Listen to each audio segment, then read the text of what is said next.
Sénégal condamne tous les coups de force, tous les coups d'État, tous les renversements non constitutionnels de pouvoir.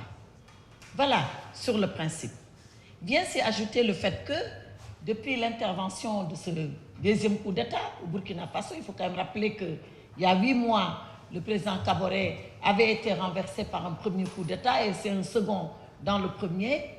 La CEDEAO, qui est notre espace géopolitique de premier ordre, a déjà condamné par un communiqué très clair ce qui est intervenu au Burkina Faso. Maintenant, ce qui est fait, nous devons voir comment nous en sortir et revenir à l'ordre institutionnel.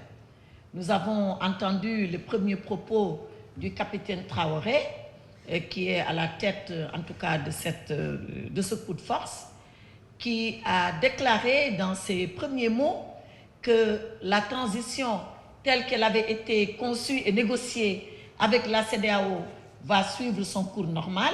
C'est des propos que nous allons bien sûr suivre dans leur application et dans leur mise en œuvre. Je pense que c'est le rôle de la CEDEAO, aujourd'hui dirigée par le président Ballo.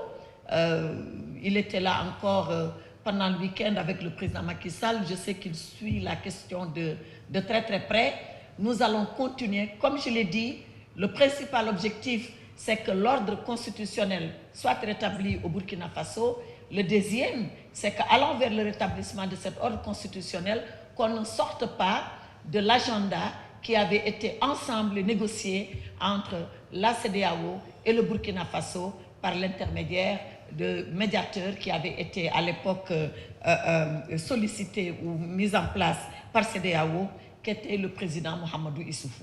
Donc, nous suivons la question de très près et nous avons bon espoir que ce qui a été dit sera fait parce que respecté et que l'agenda de la CEDEAO, que la junte ou en tout cas le nouveau pouvoir au Burkina Faso ne sortira pas de cet agenda qui avait été négocié avec la CEDEAO.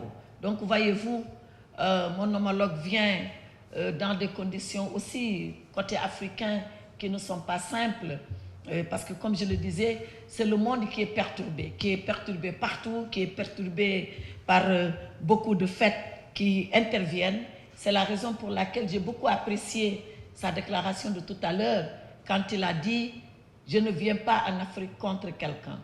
Je viens pour encore mieux bâtir une relation d'amitié et une relation de coopération. » L'amitié et la coopération n'ont de sens, n'ont d'existence que dans un monde de paix. Il a fait appel à la Teranga du Sénégal. Eh bien, la Teranga du Sénégal, c'est ça aussi l'ADN de la diplomatie du Sénégal, qui est une diplomatie pour la paix. Et le Sénégal va continuer à jouer ce rôle en Afrique, dans le monde, parce que c'est son destin et il l'accomplit, parce qu'il ne fuit pas devant ses responsabilités.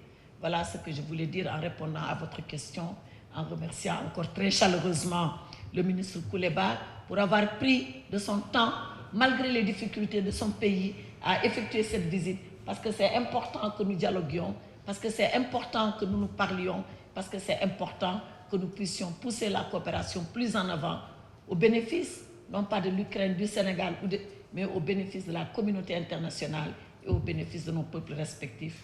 Merci.